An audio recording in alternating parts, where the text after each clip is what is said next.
When HPI released the Venture18, I was pretty surprised at how great it was. Get ready to get surprised again.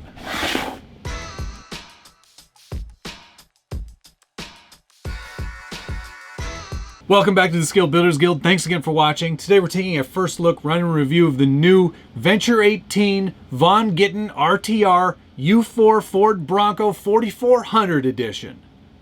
Oh my gosh, guys, I am so excited about this. This thing looks fantastic. This is how you do a license right. HPI has delivered a fully licensed Ford Bronco Fun Haver 4400 edition, basically built to look exactly like the one that Von Gittin Jr. races at the King of Hammers. This thing rules. It looks so good. I can't tell you how much effort and detail went into making this thing look good. Yes, it's a Lexan body, and we'll get into all the details, but man, did they ever nail this thing. It looks so wild. HPI has not pulled any punches on this, and they've really delivered a really not just great looking 18th scale platform, but also one that really performs. Underneath, we're basically looking at exactly the same Venture18 that I originally reviewed up here. You should check that video out. But this one kind of takes it to the next level in terms of looks and, I would argue, performance. There are still two versions available, brushed and brushless. This is the brushless edition. 3500 kV brushless outrunner motor paired to a waterproof ESC.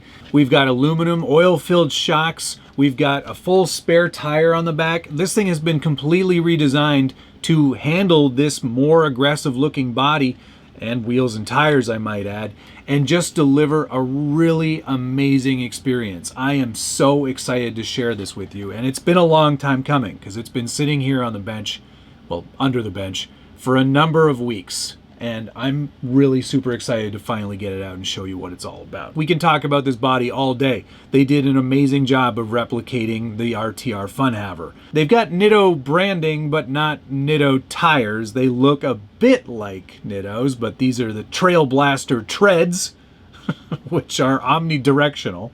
They've got a nice 5-spoke wheel, which looks very similar to the ones that are on the actual truck. Great graphics package. Everything just looks accurate. They've got a couple of Lexan drivers in there that are a nice full depth. You got legs and everything. It's pretty cool to see. While there are plastic links, they're pretty robust along with the drive shafts. They almost look to be a much larger scale than they are.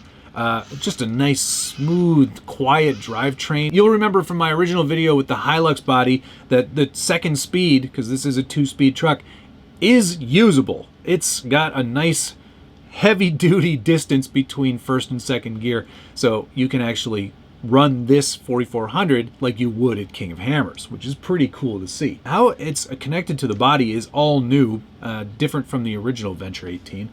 There is a clip on the back here that you switch either direction, and the whole body hinges from the front. You can see they've put a lot of weight over that rear axle to help with keeping this truck upright. I think it's going to be a handful on its second speed. But you can see waterproof ESC. The battery is located in the back, which is a nice, interesting place for it. 2-speed transmission. There's the servo right under there for actuating that. And then lights. We've got a nice light bar up front, as well as plenty of space for more lights if you wanted to add them. There are a lot of things going on here. This is a pretty complicated little setup, but it does very well. As we know, the Venture18 Toyota is just an awesome truck to drive. It's one of my favorites. Now that there are so many option parts available for these trucks, there is an endless amount of upgrades possible. As you can see on my much more modified Venture18, there is a whole slew of upgrades possible for this platform, including metal drive shafts, brass parts, weights, all kinds of things to really set this truck off, make it as customizable as you like, and add a ton more performance too. It looks amazing though. I can't get over how good it looks. I really honestly think that they've nailed it in every single way. If I had one complaint, I believe this Fun Haver is IFS in real life, and this one is not. Solid axle up front. Obviously that would have required a ton more innovation and time to probably get that to work. It's a tiny bit disappointing, but I think I'm going to be okay with it. Another small bugaboo, it's got a lot more bushings than it has bearings. Would have liked to have seen full bearings throughout. That is an upgrade you can make, of course. That's probably it in terms of negatives. Along with the fully licensed truck, you also get a pretty handy manual, a USB charger, a T-wrench, and a thumbstick steer wheel addition for the radio. That radio is the TF706. It does have analog controls, as you can see, but again, another fine, easy to use radio that I can already use one-handed, but having that thumbstick will help. This is a 6-channel radio, and you'll be using a lot of them here. In terms of batteries, you will need to supply your own AA's, but they do include a plasma 7.4 volt, 600 milliamp hour LiPo battery. That's a 2S, and also has much more modern XT30s, which is a nice little addition as well. The lights are operated from channel 3, and there are varying levels of brightness, which is nice. I really like that front light bar. I think that looks super cool and pretty accurate to the real deal. Nice amount of steering throw. Oh my gosh, that is a lot of speed.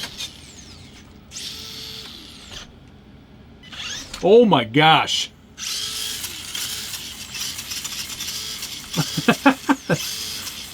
Gosh, even in first gear, that's got some get up and go.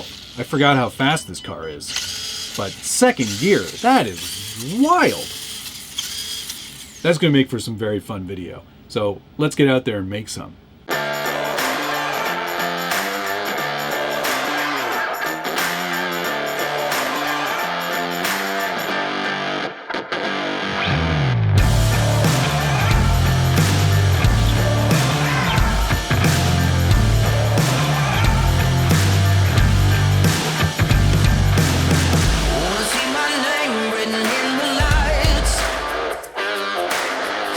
Shine like diamonds from the sky.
All right, just got back from the run video, and you may have noticed at the end there that it got a bit of a dunking. And that happened right before I shot most of the footage.